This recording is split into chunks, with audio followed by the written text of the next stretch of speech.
जगन्नाथ सांग मैंने आशा करुँची आपण मैंने सब भलरे थे। मु अरविंद स्वागत करुँची आउ एक नुआ ब्लॉग को। एबे मु ड्यूटी बाहरी आसी ड्यूटी बाहरी एबे जाई पंचिंग करिया पड़िबो। एबे पंचिंग कली तो थरे मिस्टेक हो बोली तो से मुझे दिथर लेखा करे पंचिंग कली कर सारा पर एबे चाबी धरबी चाबी धरिकी हेलमेट धरली तो एबे ड्यूटी बाहरी तो वर्षा होता से रेनिकोट पिंधिदेली रेनिकोट पिंधिक गाड़ी स्टार्ट कली एबे ड्यूटी बाहरी जावा ड्यूटी बाहरी जाकि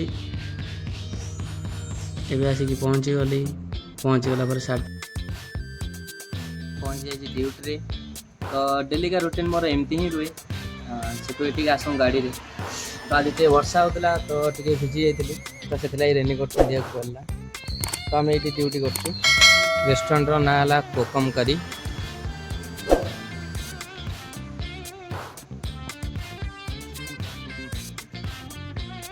तो देखिपे ये मेनू अच्छी रेस्टोरेंट एंड बार तो ये है आम डेली का रूटीन तो ठीक अच्छे देखा आउ एक नुआ ब्लॉग रे जय जगन्नाथ।